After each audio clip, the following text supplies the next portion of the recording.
Hello everybody, welcome back to my channel for another gameplay. This is a really cool one, and it's against someone whom I am a fan of, and I hope is a fan of this channel as well, the Meek666. So I believe, yeah, there we go. Alright, this is the second game we played. Game 1, I got truthfully steamrolled by a stacks Kiki list that I was not expecting in any way, and I stalled on a couple lands, and then land destruction put it away. So it was a very cool game, but when I was trying to record it, I had a bug on turn 4, and I think that game went close to 15 turns. So unfortunately I can't pull that up, but he did thoroughly demolished me with that Kiki deck. I was always the 1 mana off of being able to do anything that you commonly see when you lose a stacks game. Alright, so this game is the second one, and the Meek said that he wanted to switch his deck up. So I believe he's playing Jenara. Yeah, Jenara, Asura of War. Bant tempo, usually Bant control style, because Jenara is an incredible finisher. It gives you something to do with mana that you leave open for counter magic. Because her ability is white, it does require that you have a little bit more of a white splash than you would in a normal control deck, but still decent. I have a serviceable opening hand, so drawbacks immediately are lack of black mana, but I do have Avacyn's Pilgrim to make white, so the Swords is live. I have turn 2 Library off land Pilgrim. I have Deathrite if I get another land, ideally a fetch land, but I'm confident that this library can help me pull back into the game some. So I'm going to keep this hand. Alright, and Meek keeps his 7 as well. We're chatting a lot over here. Just about random stuff about the format in general. Mana Confluence into Burgeoning. Alright, well, I'll play around that Burgeoning, sir. Happy to do so. I'll play Library and just pass. I don't want to ramp my opponent, right? That's why I'm doing it that way. They have their own library. Brutal. Alright. I get the first trigger, though. And I will absolutely take 8. Thalia is amazing here. So I get to deploy all 3 of the cards I just drew this turn from just this Ancient Doom draw. So tap them, drop a Thalia, and then finally slam a Mayor of Avabrook, which pumps Thalia and Avacyn's Pilgrim, notably. But Thalia is now a 3/2 first striker, and Jenara can't block it without pumping once. And my opponent, the Meek, will not be able to play Jenara and pump it with any land in the format right now, because Ancient Tomb gives him too much generic mana, because he's only allowed to have 1 generic for that to happen, and the Serra Sanctum for enchantments is 2 white, and he'd be lacking. He'd have 3 white, and he only needs 2 white. So the 3rd white is essentially a 2nd generic, which makes him unable to do that as well, because of this Reliquary Tower, which I understand the inclusion of later on down this game. Alright, so Library, he correctly takes 8, just like me, knowing that it is the ultimate thing to do. That said, I have pressure on board, and my opponent has no pressure, so I'm going to be continually able to abuse Sylvan Library, hopefully. My opponent taps around, plays a Seal of Primordium. Brutal. Alright, goodbye Sylvan Library. Nice to know you. It's alright. I traded one card for one card on my opponent's, and I got 2 cards drawn out of the deal. So I'm up 2 off that, but my opponent's up 2, and they still have Library running, unfortunately. I'm missing land drop, so I take my time and deploy Jitte here, and I'm going to put Deathrite down just to be most mana efficient. There's really no sense in bluffing off single green mana, especially with Thalia in play. I'd rather just develop the board. This does overextend into a Wrath, which is basically the reason I don't play Fauna Shaman, and I don't intend to play Fauna Shaman, is because this will help me recover if my opponent does have a Wrath. like a Verdict or something this turn. But my opponent's down to 15 life. It's possible he should have taken like maybe one more hit off the Sylvan, but because of the low life totals in 1v1, it's 30 instead of 40. You don't just randomly default get to take 2 turns in a row off Sylvan Library anymore, especially when I have this much pressure on board. So, goodbye Ancient Tomb. Alright. That does turn on my Deathrite Shaman, though, and I'm very glad I played it now. Ghostly Prison. Ugh, brutal. Alright, come on. City of Brass. Sweet. Land, Burgeoning Trigger, nothing. So I know he's got 4 spells in hand at this point. And this is what I talk about. This is about signals and making sure that you know what your opponent's doing. Because the correct decision is if you have a land, you put a land into play. Because you may draw a land next turn, you don't want to have 2 lands in your hand. So I'm going to start off by making sure that my Deathrite's ability resolves, exiling the Wasteland, which it does. And I believe, yeah. And I'm going to equip Thalia with Jitte. And now we're going to attack and pay the mana so Thalia can get in. And this is all about making sure I keep up that that pressure against Sylvan Library. There's nothing I really need to do out of my hand, and if I take a turn off to play something like Felidar Guardian for essentially no value, then I'm not pressuring my opponent. Furthermore, this flips Mayor of Avabrook this turn, because I didn't cast any spells. So now I have a 3-2 that starts generating 2/2 wolves for me. He does have a Ghostly Prison, but me getting a continuous stream of creatures without having to cast anything else is a very, very dangerous prospect, because if I ever find a way to remove Ghostly Prison, my opponent is likely dead on that attack step. So this is a serious consideration for my opponent, and it's why I love Mayor of Avabrook in these creature aggro builds against a control deck. It's basically a green Bitter Blossom, because if they do nothing and let it flip, you're getting a creature every single turn. Yeah, it doesn't fly, but it is a 2/2 that does get pumped when you have Howlpack out, which is pretty fantastic. My opponent plays a Nature's Lore, and they get 2 spells, even with Thalia. It's absolutely great. And my opponent starts talking, the Meek starts talking here about how Thalia is really hamstringing him, which I'm glad to hear. So it goes and gets the Trop and plays an Argathonian Enchantress. Now, I'm operating at 3 lands drawn this entire game so far. Now I do have one more use of Deathrite currently. So we're going to get him with Thalia, see if he wants to block with the Enchantress. And because it has Shroud, I can't even use Jitte to knock it off. But I could pump Thalia here by 2. Because he casts 2 spells, it actually flips Mayor back over during my upkeep and then pumps Thalia again to a 3/2 instead of a 2/1.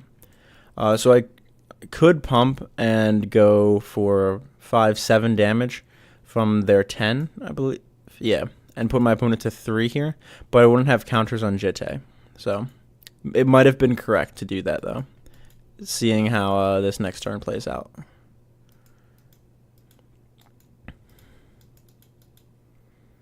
Stony Silence, and I'm immediately chagrined that I didn't use the Jitte to get the damage in. And thinking about it, I absolutely should have, because I have Deathrite Shaman active. My opponent has 1 instant or sorcery in the yard.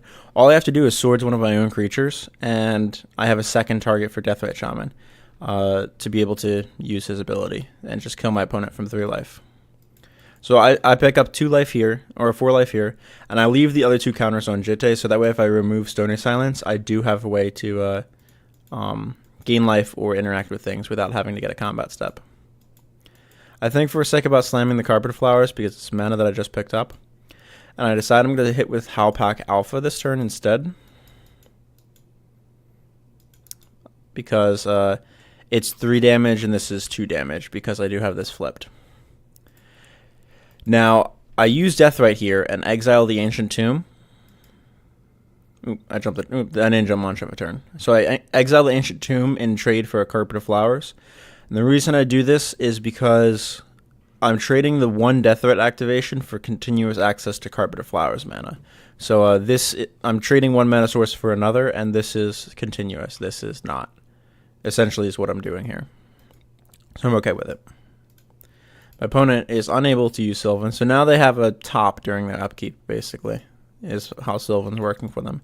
Get the Serra Sanctum. So mana is no longer a problem for this Enchantress build, as we can see. Plays Search for Azcanta. And then makes the mistake. Plays Jenara. I don't think my opponent needed to cast Search here.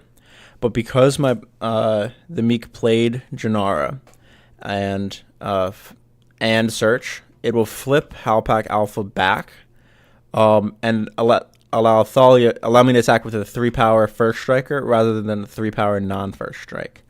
Or a 3-power non-first strike. So he's giving me a stronger attacker by doing it this way. And then puts Flickering Ward, most likely thinking, oh, I need to be able to protect against the alpha, and names white on this. And absolutely brutal. Or names green, doesn't name white, fails to name white. And he immediately knows his mistake in the chat. So Thalia comes in, and I mean, what are you going to do? Are you going to not block and go down to 1 when I have active Deathright? You can't. So you're forced to block, and because he, I think, got greedy and put Flickering Ward down and wanted to draw another card, he would have been able to pump Jenara here and survive this attack if he hadn't put Flickering Ward on her. And truthfully, he would have been able to survive the attack from any single creature. There's no reason that this ward needed to come down. I guess there's consideration of you want to be able to put, if I get a land, I can attack with Thalia and Wolf and get in for 2 and then Deathright finishes. So, or force the chump block off the Enchantress. So I guess there's a reason to put the ward down, but I don't think it's right. And especially naming green. What if I just cast Swords to Plowshares? Then I'm swordsing the Archthonian Enchantress by hitting the Jenara. And instead of deciding to pay the life and bounce the ward back to his hand, he decides to just let it go. And most likely because of the life consideration. But when you're at 4 life, you're effectively at 3 life against Deathright Shaman anyway, so it might make more sense to return it to hand. I get Jitte counters, and I believe, yeah, so I'm going to use Deathright in main 2, so I don't have to use City of Brass to do anything. I could have used City of Brass to play Jeweled Amulet there. That might have been also correct, because I'm not doing anything else with the mana, and my life is totally irrelevant. That might have been correct. Oh no, Stony Silence doesn't apply. It doesn't matter. I can't use Jeweled Amulet anyway. My opponent, oh my god, he makes such the Meek. I mentioned this as soon as the turn moved along a little bit.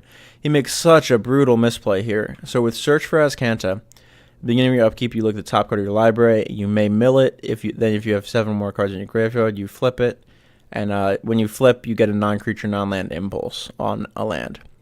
The thing that he mills, though, is Ground Seal. When it enters the battlefield, draw a card.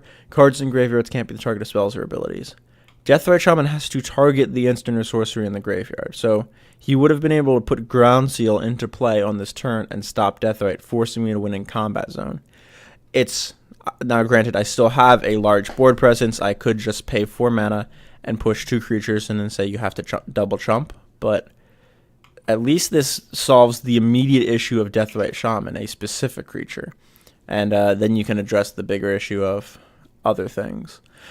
Maybe he's milling for a Wrath. I have to keep that in mind. He knows that it's a losing battle against all of this, so maybe he just decides that Ground Seal needs to go and he needs to dig as deep as possible. But I definitely think this is a card that he would have wanted to draw here. This is us chatting about the Ground Seal. 6 mana, lot mana.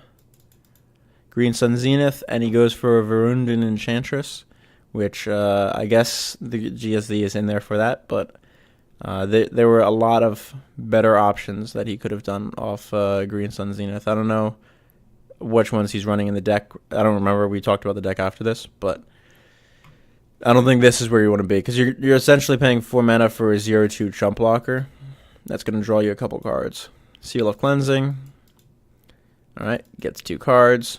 Correctly uses it, I believe, to And as soon as he plays land attacks, I know that I got the game, because he can't deal with Deathrite. There's no way that he can deal with Deathrite. If I put any instant or sorcery in my graveyard, then Deathrite just wins the game for me.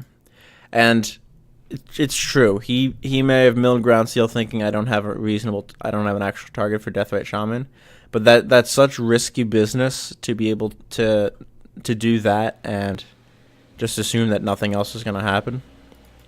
So I don't know about it. I think it's opening yourself up. Plays an uncrackable land. I pick up Command Tower, I give him a Burgeoning Trigger, he gets another uncrackable land, and because he has no mana, I'll Swordsman Thalia and eat my swords. Goodbye, and good game, the Meek 666. Very cool. Definitely like this style of Enchantress build. I don't know how viable it is for CEDH, but for 75% tables, I think it's very neat. And it tackles the game from a cool angle. And I think Jenara might actually be one of the better ones, because at least it gives you a way to close the game with Jenara, and you get one of the broken Ursa lands in Serra's Sanctum to be able to dump a ton of mana into Jenara. And it's white mana, so I guess it plays well together. But I don't know. I don't think it's where CEDH wants to be. We did play another. I did add temporarily a Crime and Punishment into my deck. Or no, not Crime and Punishment. Hide and Seek. The tech that. Oh, pardon me. The tech that Nate had for Breya to search opponent Baral's library for a card and exile it and gain life equal to the CMC. You search for their Emrakul, exile it, and then they can't polymorph. But so I added that to the deck, searched my opponent's deck, and I was giving him some critiques. A lot of it seems to be like, this is a very cool deck for multiplayer, but I don't think it's 1v1 focused. I did give him a lot of pointers, said to move the curve down a lot. He said he hasn't been online in a long time, so he just was editing decks quickly to make them legal. So I absolutely understand that feeling. I remember the day that all of my decks got a red tick on them because they had Soul Rings and Mana Crypts in it. So alright, hope you guys enjoyed the video. Don't forget to like, subscribe, and share my content to anyone you think might enjoy it. I have updated my Patreon some. I've done away with the tiers. I don't think that's how I want to run that system. You get all the rewards for a pledge of $1 per month, $1 or more per month. It's not per video that I monetize on Patreon. It's just a flat support if you want to support the channel. It's only $1 a month. So if any of you want to support me on Patreon, I'd be eternally grateful for it. And don't forget to let me know in the comments down below what you guys liked about this, what you didn't like about it. I love playing against some of the other YouTubers. I think, is the Meek LIFM? I want to say he's LIFM. I know him from YouTube originally, so I'll probably look it up and check in the description to see if I put a link to his channel. Don't forget to like, subscribe, share content. Let me know in the comments below if you want to see more of the TnT decks. I think I'm going to do a Maren video next. I've been tweaking her a little bit. I think she's right where I want to be, and very, very stacksy Maren should be a great game. Alright, see you all in the next one now.